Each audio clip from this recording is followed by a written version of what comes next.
ఇంకా స్వప్న అయితే కాశీ రావడం చూస్తూ ఇంట్లోకైతే పరిగెట్టుకొనొస్తుంది. వచ్చి వాళ్ళ అమ్మ దగ్గర కూర్చొని చెప్తూ ఉంటుందన్నమాట. జోష్నకి ఎంగేజ్‌మెంట్ అమ్మ ఈసారైనా జరుగుతుందో లేదో అనేసి గట్టా అంటూ ఉంటుంది. అప్పుడు అలాగే కదా ఫస్ట్ సారి కూడా అలాగే క్యాన్సిల్ చేసేసింది. క్యాన్సిల్ చేసి అదేంటేంటి అంటే దీప వదిన మీద తోసేసింది. ఈ ఇప్పుడు కూడా మరి ఇంకేం చేస్తుందో ఏంటో అనేసి స్వప్న అయితే వాళ్ళ అమ్మతో అంటుంటుంది. అదేంటి అంటే ఆ మాట విని కాశీ అయితే ఒక్కసారిగా అక్కడ డోర్ దగ్గరే ఆగిపోతాడు. ఆగిపోయి దీనికేమైనా తెలిసిందా ఏంటి? లేకపోతే క్యాజువల్‌గా అడుగుతుందా అనేసి అనుకుంటూ ఉంటాడు. ఇంకా వాళ్ళ అమ్మ అయితే చెప్తుంది, ఈ ఈ ఎంగేజ్‌మెంట్ అయితే తప్పకుండా జరగదే. జోష్న అయితే జరగనివ్వదు. ఆ గౌతమ్ అయితే అసలు మంచివాడు కాదు అనేసి గట్టా అంటూ ఉంటుంది. అంటూ ఉంటే ఇంకా స్వప్న ఏమో అంటుంది, అవునమ్మా ఆ గౌతమ్ అయితే అసలు మంచివాడు కాదు. జోష్న ఎలాంటిదైనా గానీ ఆ గౌతమ్‌కి అయితే కరెక్ట్ కాదు అనేసి గట్టా అంటూ ఉంటుంది. అనేసరికి ఇంకా శ్రీధర్ అయితే అంటాడు, ఏముంది పెళ్ళి అయితే చేసుకోవాలి కదా ఎవరినో ఒకరిని అనేసి శ్రీధర్ అయితే అంటాడు.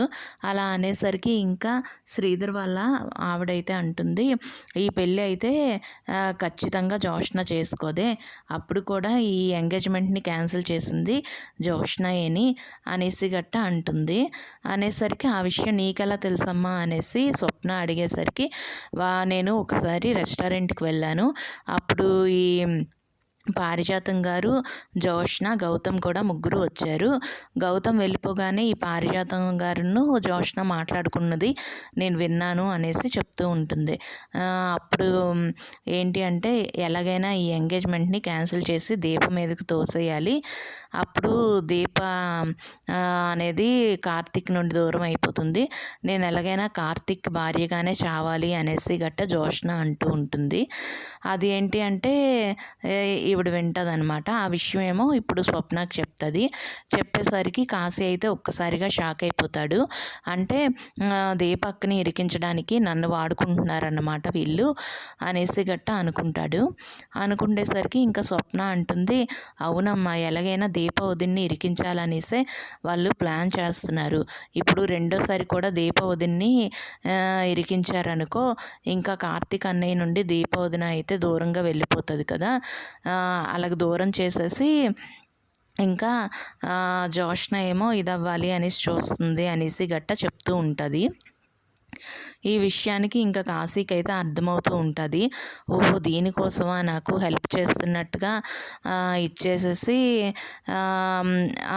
దీన్ని ఏంటి అంటే మా అక్క మీదకు తోసేయాలి అనేసి చూస్తున్నారా అనేసి అనుకుంటాడు. అనుకుండేసరికి ఇంకా స్వప్న వాళ్ళ అమ్మ అయితే అక్కడి నుండి వెళ్ళిపోతూ ఉంటుంది. వెళ్ళిపోతూ ఉండేసరికి ఇంకా స్వప్న ఏమో అనుకుంటుంది, పోన్లే ఇలాగైనా ఏదో ఒక రకంగా ఆ కాశీకి అర్థం అవుతుంది అనేసి అనుకుంటుంది. ఇంకా కాశీ కూడా రూమ్లోకి వెళ్ళిపోతాడు. శ్రీధర్ అయితే మాత్రం అనుకుంటాడు, ఓహో నాకు తెలియకుండా నా వెనకాతలు ఎంత జరుగుతుందా అనేసి అనుకుంటాడు. అనుకుండేసరికి ఇంకా పారిజాతం అయితే ఇక్కడ హెడ్కి మసాజ్ పెట్టుకుంటూ ఉంటుంది, హెడ్ మసాజ్ చేసుకుంటూ ఉంటుంటే ఇంకా శ్రీధర్ అయితే ఫోన్ చేస్తాడు. ఫోన్ చేసేసరికి ఇంకా పారు అయితే అనుకుంటుంది, ఏంటి అల్లుడు గారు ఏంటి ఇప్పుడు ఫోన్ చేస్తున్నారు అనేసి అనుకొని, ఉండు వీడికి జలకిస్తాను అనేసి ఫోన్ లిఫ్ట్ చేసి హలో ఎవరు మీరు అనేసి అడుగుతుంది. అడిగేసరికి శ్రీధర్ ఏమో అంటాడు, ఓహో నా నెంబర్ కూడా మీ దగ్గర లేదా అనేసి అంటే ఇంకా, ఓ నేను పనికిమాలిన నెంబర్లు ఉంచుకోవడం లేదులే అల్లుడు ఈ మధ్యన అనేసి అంటుంది. అనేసరికి ఇంకా శ్రీధర్ అంటాడు, ఓహో అత్తయ్య నేను పనికిమాలిన నెంబర్లు మాత్రమే ఉంచుకుంటున్నాను, అందులో ఫస్ట్ నెంబర్ మీదే ఉంది అనేసి శ్రీధర్ అంటాడు. అలా అనేసరికి ఇంకా పారు అయితే అంటుంది, మీ ఆవిడ నీతో ఎలా కాపురం చేస్తుంది అల్లుడు అనేసరికి శ్రీధర్ ఏమో మీ మీరు ఆ మామయ్య గారితో ఎలా అయితే చేస్తున్నారో అలాగే చేస్తుంది అనేసి అంటాడు. అనేసరికి ఓ నాయన నీతో మాట్లాడడం కన్నా ఊరుకోవడం మంచిదిరా నాయన అనేసి ఇంకా ఏంటో చెప్పు అనేసి అంటే, అదేంటి ఇంట్లోనే ఎంగేజ్మెంట్ జరుగుతుంది, ఇంటి అల్లుడికి మాత్రం ఇన్విటేషన్ ఇంకా రాలేదు అనేసి శ్రీధర్ ఏమో అంటాడు. అలా అనేసరికి ఇంకా పారు అయితే ఈ ఎంగేజ్మెంట్ ముందు జరగాలి కదా, ఈ ఎంగేజ్మెంట్ జరగదంటే జరగదంతే అనేసి గట్ట మాట్లాడుకుంటూ హాల్లోకి అయితే వచ్చేస్తుంది. వచ్చేసరికి అక్కడ శివనారాయణ దశరథ్ కూడా ఫైల్స్ చూస్తూ ఉంటారు. కార్తీక్ కూడా అక్కడే ఉంటాడనమాట. సో వీళ్ళందరూ కూడా తన మాటను వింటారు. వినేసి ఇంకా శివనారాయణ దశరథ్ అయితే ఒక్కసారిగా లేచి నిల్చుంటారు. నిల్చుండేసరికి కార్తీక్ అయితే పారుకు సైగ చేస్తాడనమాట, వాళ్ళు ఇక్కడే ఉన్నారు అనేసి. అయితే ఇంకా సడన్గా ఒక్కసారిగా కాల్ కట్ చేసేస్తుంది. కట్ చేసేసి అమ్మో ఇప్పుడు కానీ దొరికానంటేనా నా పని అయిపోతుంది, ఏమీ చెప్పకుండా కామ్గా వెళ్ళిపోవాలి అనేసి పారు అయితే వెళ్ళిపోవాలి అని అనుకుంటుంది. అయితే శివనారాయణ అయితే ఆగు అనేసి అంటాడు. అనేసరికి ఆగుతుందనమాట. ఆగేసి పార్వతి ఉంటానే తర్వాత మాట్లాడతాను అని అనేసరికి అక్కడ పార్వతి లేదు గీరవతి లేదులే కానీ ఆడు నా అల్లుడని నాకు తెలుసులే కానీ అసలు విషయం ఏంటో చెప్పు అనేసి శివనారాయణ అయితే అడుగుతాడు. అంటే అదేం లేదండి, ఏదో నేను నార్మల్గా మాట్లాడుతున్నాను అనేసి అంటే ఏంటి విషయం, అదేంటి ఏదో ఆగిపోతుంది ఎంగేజ్మెంట్ జరగదు అనేసి గట్ట అంటున్నావు అనేసి అంటాడు. అనేసరికి అదేం లేదండి, ఏదో నాకు నోటిలోన ఇదైపోయి అలా వచ్చేసింది అనేసి అంటే ఇంకా సుమిత్ర అయితే వస్తుంది అక్కడికి. వచ్చేసి ఏంటి అత్తయ్య గారు, మీకు నా కూతురు ఎంగేజ్మెంట్ జరగడం అనేది ఇష్టం లేదా? అసలు నేను మీకు ఏం పాపం చేశాను అత్తయ్య గారు, ఎందుకండి మా మీద అలాగా ఇచ్చేస్తున్నారు? నా కూతురు అంటే మీకు ఎందుకండి అంత ఇది? నా కూతురు ఎంగేజ్మెంట్ జరగడం మీకు ఇష్టం లేదా ఏంటి? పేరుకు మాత్రమే పెద్దవాళ్ళు కానీ మాట్లాడేవన్నీ కూడా అసలు ఏమీ కూడా ఇది ఉండదు అనేసి గట్ట అంటూ ఉంటుంది. అంటూ ఏడుస్తూ ఉంటే ఇంకా పారు అయితే అంటుంది, అమ్మ సుమిత్ర నువ్వు ఇప్పుడు ఏడకమ్మా, నువ్వు ఏడ్చావంటే మాత్రం మీ మామయ్య నన్ను ఉంచడు మరి అనేసి గట్ట అంటది. అనేసరికి ఇంకా శివనారాయణ అయితే అంటాడు, అసలు ఏంటి సంగతి చెప్పు, ఎందుకు జరగదనేసి అంటున్నావు అనేసి అంటాడు. అనేసరికి అదేం లేదండి, నేను ఏదో నార్మల్గా అన్నాను అనేసి అంటే ఏమైనా ఆ ఎంగేజ్మెంట్ కనుక ఆగిపోవాలి, అప్పుడు నా అల్లుడిని ఎలాగైతే గెంతేస్తానో నిన్ను కూడా అలాగే ఇంట్లోంచి గెంతేస్తాను అనేసి అంటాడు. అనేసరికి వామ్మో మీ కాలు పట్టుకుంటానండి, అంత పని మాత్రం చెయ్యొద్దు, నాకు అసలు దీనికి ఏ సంబంధం కూడా లేదు, నాకేదో ఫ్లోలో అలాగ వచ్చేసింది అనేసి గట్ట పారు అంటుంది. అన్నా కూడా ఇంకా శివనారాయణ అయితే అసలు ఒప్పుకోడనమాట. ఈ ఎంగేజ్మెంట్ ఎలాగైనా జరుగుతుంది, ఎవరు ఎన్ని విధాలుగా ట్రై చేసినా కూడా ఈ ఎంగేజ్మెంట్ జరిగి తీరుతుంది అనేసి శివనారాయణ అయితే అంటాడు. అనేసరికి ఇంకా అక్కడికి జోష్న అయితే వచ్చి అంటుంది, పోనీ ఎందుకు ఇంత చిన్న విషయాన్ని అంత పెద్దదిగా ఇచ్చేస్తున్నారు అనేసి అంటే నువ్వు ఆపు అనేసి శివనారాయణ అయితే అంటాడు. అనేసరికి ఇంకా జోష్న అయితే కామ్గా ఊరుకుంటుంది. ఊరుకుండేసరికి ఇంకా శివనారాయణ అయితే గట్టిగా వార్నింగ్ ఇస్తాడు పారుకి, ఈ ఎంగేజ్మెంట్ కనుక ఆగాలి, అప్పుడు నువ్వు మాత్రం మరి ఇంట్లో ఉండవు, నిన్నేం చేస్తానో నాకే తెలీదు, నెక్స్ట్ బర్త్డే అనేది నీకు ఉండదు అనేసి చెప్పేసి అక్కడి నుండి వెళ్ళిపోతాడు. వెళ్ళిపోగానే ఇంకా సుమిత్ర కూడా అంటుంది, మీకు ఎందుకండి అత్తయ్య గారు మా మీద అంత ఇది, నా కూతురు ఎంగేజ్మెంట్ ఎందుకు జరగకూడదనేసి అనుకుంటున్నారు అనేసి బాధపడుతూ సుమిత్ర కూడా అక్కడి నుండి వెళ్ళిపోతుంది. అయితే దశరథకేమో అంటది పారు, దశరథ్ నీకైనా తెలుసు కదయ్యా నేను ఎలాంటిదాన్నో అంటే, అవును పిన్ని నువ్వెంత మంచిదానివో నాకు తెలీదా, కానీ నువ్వెంత మంచిదానివో నాకు తెలుసు కానీ నా కూతురికి మాత్రం నువ్వు కొంచెం దూరంగా ఉండు అనేసి అంటాడు.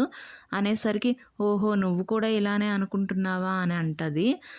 ఇంకా దశరథ్ అయితే అంటాడు, నువ్వు కూడా ఇంకా లోపలికి వెళ్ళి పిన్ని అనేసరికి ఇంకా పారు అయితే లోపలికి వెళ్ళిపోతుంది. వెళ్ళిపోయేసరికి ఇంకా దశరథ్ అయితే కార్తీక్ దగ్గరికి వచ్చి అంటాడు, ఈ ఎంగేజ్మెంట్ మాత్రం అస్సలు ఆగకూడదురా, ఆగింది అంటే మాత్రం సుమిత్ర అస్సలు తట్టుకోలేదు, ఈ ఎంగేజ్మెంట్ ఎలా అయినా జరగాలి అనేసి దశరథ్ అంటాడు. దశరథ్ అనేసి అక్కడికి వెళ్ళిపోయేసరికి ఇంకా కార్తీక్ అయితే అనుకుంటాడు, ఈ ఎంగేజ్మెంటు ఏదైనా కానీ జోష్నకి మంచి జరగాలి అనే అనుకుంటున్నాను మామయ్య, కాకపోతే తను ఏం చేస్తుందో ఏంటో అనేసి అనుకుంటాడు మనసులోన. ఇంకా ఏంటి అంటే కార్తీక్కి కాల్ వస్తుంది. కాల్ వస్తే వస్తున్నాను అని చెప్పేసి వెళ్తాడనమాట. ఇంకా కార్తీకు దీప అయితే కాశీ స్వప్నాన్ని కలవడానికి వెళ్తారు. అలా వెళ్ళేసరికి అనేసరికి కాశీ అయితే కార్తీక్‌కి సారీ బావ నన్ను క్షమించు అనేసి అంటాడు. అనేసరికి అసలు నువ్వేం చేస్తున్నావో నీకు అర్థమవుతుందా? వాళ్ళు నిన్ను ట్రాప్ చేశారు. వాళ్ళేదో చెప్తే నువ్వెలా ఫాలో అయిపోతున్నావు కాశీ అనేసి అంటాడు. అనేసరికి ఏమో తెలీదు బావ, తనకి ఈ పెళ్ళి ఇష్టం లేదు అని చెప్పింది. అయితే ఏదో నిజమే చెప్తుంది కావాలా అని అనుకొని ఆ గౌతమ్ గురించి అయితే పూర్తిగా ఎంక్వైరీ చేశాను. చాలా వీడియోస్ వాడికి యాంటీగా నా దగ్గర ఉన్నాయి అనేసి గట్టా అంటాడు. అనేసరికి ఓకేలే కానీ నీకు డబ్బు అవసరమైనప్పుడు నన్ను అడగచ్చు కదా కాశీ, ఎందుకు నన్ను అడగలేదు అనేసి అంటాడు. అంటే మీరే ప్రాబ్లమ్స్లో ఉన్నారు కదా బావ, మిమ్మల్ని ఎలా అడుగుతాను అనేసి కాశీ అంటాడు. అనేసరికి అదేముంది, మాకు అవసరమైనప్పుడు నువ్వు హెల్ప్ చేసావు కదా, మరి నీకు అవసరమైనప్పుడు మేము చెయ్యమా ఏంటా అనేసి గట్టా అంటాడు. అనేసి ఉండు అనేసి డబ్బులు తీసి ఇస్తాడు కాశీకి. అయితే కాశీ ఏమో వద్దు బావా నాకు వద్దు అని అంటే ఇంకా దీప ఏమో అంటుంది, తీసుకో కాశీ, మీ బావ అన్నీ కూడా ఆలోచించే ఇస్తున్నారు అనేసి అంటది. అనేసరికి ఇంకా కాశీ అయితే ఆ డబ్బుల్ని తీసుకుంటాడు. తీసుకొని ఇంకా స్వప్న ఏమో అంటుంది, ఇక మీదటైనా మాకు ఏ విషయమైనా చెప్పి చెయ్యి బాబు, మేము ఈ బాధనైతే అసలు భరించలేకపోతున్నాము అనేసి స్వప్న అంటది. అనేసరికి ఇంకా దీప ఏమో అంటుంది, నీది కూడా తప్పే స్వప్న, ఇంత అవసరం ఉండేటప్పుడు మాతో ఒక్క మాటైనా చెప్పాలి కదా అనేసి దీప అంటుంది. అనేసరికి కార్తీక్ ఏమో అంటాడు, ఇంకా కార్తీక్ ఏమో అంటాడు, అవునులే భర్త చెప్పకొద్దు అని అంటే భార్య మాత్రం ఏం చేస్తుంది, అయినా ఇప్పుడు మనం నలుగురు అయ్యాం కాబట్టి ఎలాగైనా ఆ జోష్న చేతే నిజం చెప్పించాలి, నిజం చెప్పించేసి ఆ ఎంగేజ్మెంట్ని ఆపాలి అంటే. అయితే ఇప్పుడు దీప ఏమో అంటుంది, సైన్యం రెడీ బావా, నువ్వు యుద్ధం ఎప్పుడో చెప్తే అప్పుడే మనం స్టార్ట్ అవుదాం కానీ అనేసి అంటుంది. అనేసరికి ఇంకా కార్తీక్ అయితే దానికి ఇంకా టైం ఉంది, ఆ జోష్ని ఎలా ఇచ్చేయాలో అనేసి ఆలోచిస్తున్నాను అనేసి అంటాడు.